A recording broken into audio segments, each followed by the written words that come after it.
저요, 팔깡통에서 제기한 주식갱입니다. 이번 영상은 우리 시장 현재 모습과 함께 우리가 지금과 같이 이런 조정기 때 조정 장세 속에서 좀 어떤 매매 전략을 가져가야 되는지 거기에 대해서 말씀을 드리도록 하겠습니다.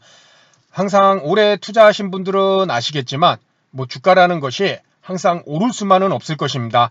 우리 작년에 이렇게 큰 단기간에 상승이 나올 때에도 이때 8월부터 10월쯤에 이렇게 돌아가 보면은 이렇게 파동을 그리면서 오르락 내리락, 그래서 우리 대한민국 3000포인트 돌파를 위한 그런 조정의 모습, 그런 모습이 나왔죠.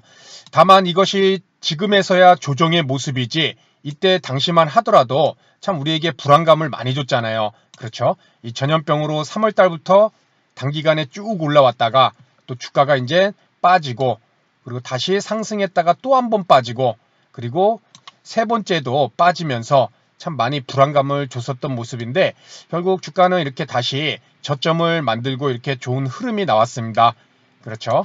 이번에 조정도 우리가 지금 당장 이것도 다음에 큰 상승을 위해서, 그래서 건전한 조정이고, 또 이렇게 단기간에 급격히 올라왔을 때 또 손바뀜도 일어나는 그런 필요한 과정이다, 이렇게 볼 수도 있을 것이지만, 중요한 것은 내가 내 계좌를 어떻게 지키느냐. 그렇죠. 항상 거기에 초점을 둘 필요가 있을 것 같습니다. 지금 이처럼 조정이 나왔다가 또 상승이 나올 수도 있는 것이고, 또 조정이 제법 깊게, 조정이라는 것이 가격 조정과 기간 조정이 있는데, 이렇게 가격 조정이 제법 깊게 나오면은 단기간에 무리한 매매를 했다간 또 큰 손실을 볼 수가 있잖아요. 그래서 분명히 앞으로 주식 투자를 하게 되면 조정은 항상 필수적으로 시장에서 나올 수밖에 없는 그런 상황일 것이고, 그런 조정이 보였을 때 꼭 내가 어떤 전략을 가져가야 되는지 미리 머릿속에 꼭 갖고 계시기 바랍니다. 그럼 먼저 주요 이슈, 참 며칠 전부터 이 게인스톱발, 그렇죠, 뉴스가 지금 상당히 많이 나오고 있습니다. 처음에 한 며칠 됐죠. 저도 그 기사를 봤을 때 단순히 미국 시장도 우리나라처럼 이 개인들의 풍부한 유동성이 참 힘을 발휘하고 있구나, 이렇게 단순하게 생각을 했었습니다. 그런데 그것이 단순히 그 게인스톱이라는 그 회사의 주가의 움직임만 영향을 주는 것이 아니라, 이처럼 게인스톱을 공매도한 이 헤지펀드들, 그렇죠? 이 헤지펀드들의 이 공매도를, 이런 손실이 상당히 천문학적인 금액으로까지 늘어나다 보니까는 이렇게 다른 주식을 매도를 하는 그런 연쇄 반응이 나올 수도 있다. 그리고 또 현재 실제 기사에서도 신흥국, 우리나라도 포함되죠. 그래서 이 외국계 대형 헤지펀드들이 이렇게 신흥국 주식을 매도하는 그런 모습이 나오고 있다, 이런 기사도 나왔습니다. 어떻게 보면 미국이라는 한 나라의 전 세계 대장주이긴 하지만은 거기에 이런 한 기업과 관련된, 종목과 관련된 이슈가 이런 우리나라처럼 신흥국에도 영향을 미칠 수가 있다는 것, 그렇죠? 그런 것들이 참 주식시장이 어떻게 보면 비이성적인 그런 모습도 분명히 많이 갖고 있는 것 같습니다.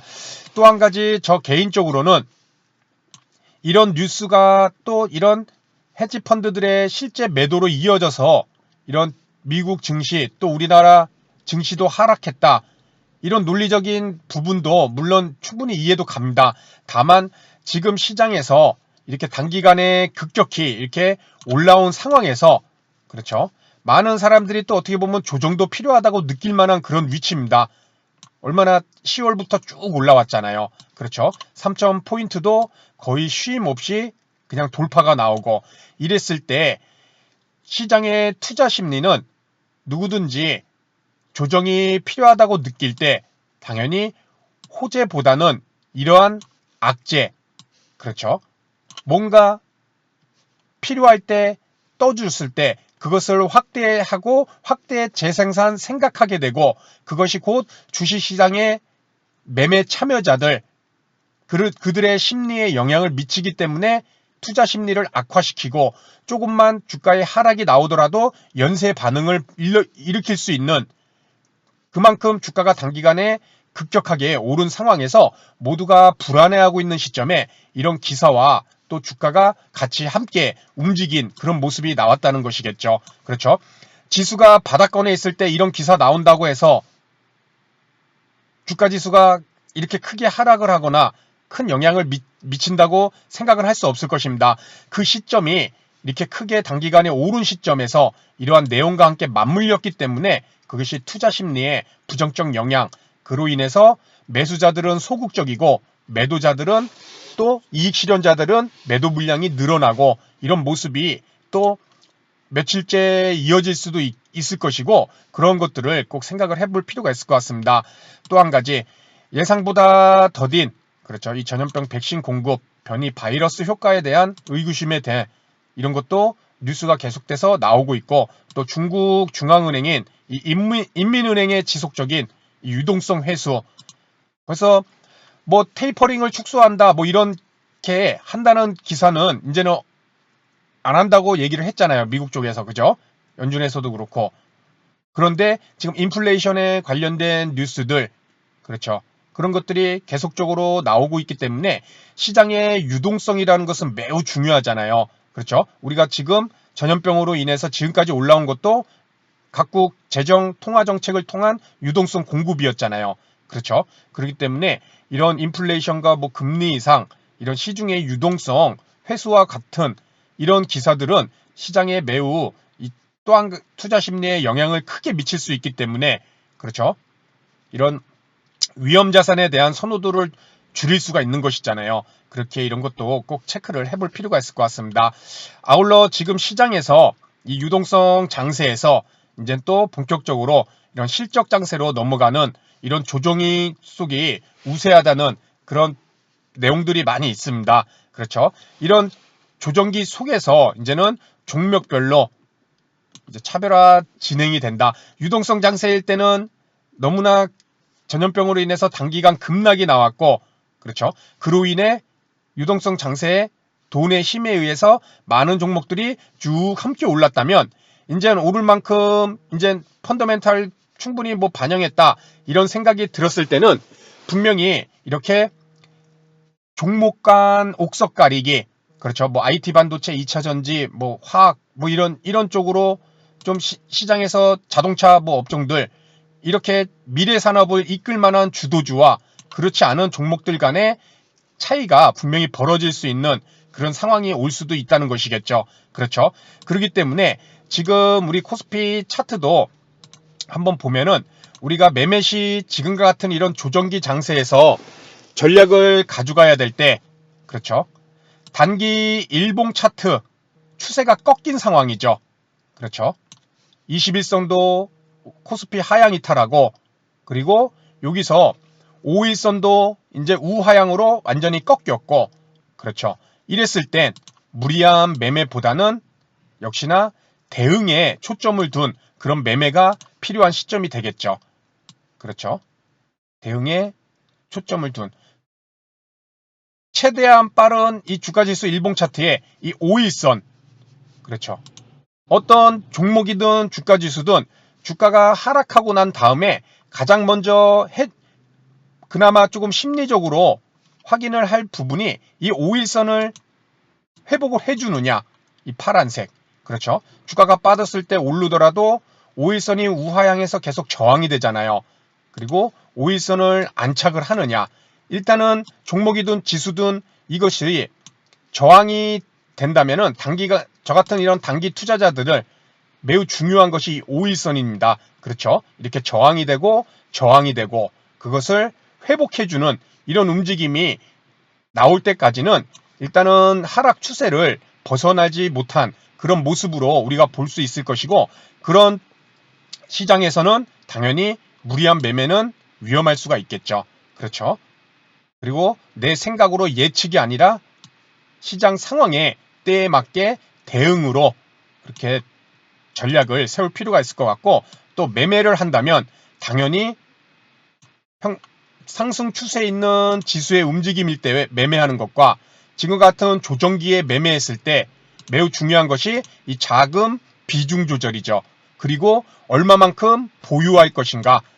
뭐 중장기 투자자들은 제외를 하겠습니다. 이 단기 트레이딩 하시는 분들 주가에 민감하게 반응할 수밖에 없는 그런 분들에게는 분명히 자금 비중 조절과 그리고 종목을 매수했을 시 그 보유 기간, 보유 시간에 대한 길이, 그렇죠. 그것을 꼭 짧게 가져가면서 비중 조절, 최대한 내가 매수해도 내 계좌에 큰 무리가 가지 않는 그 정도에서 비중 조절을 해서 매매를 해야 된다. 그렇죠. 그리고 또 한 가지, 이 외국인과 기관 등 메이저 수급 이런 매수세가 연속성을 갖는 모습이 나오는지, 특히 기관들, 그렇죠.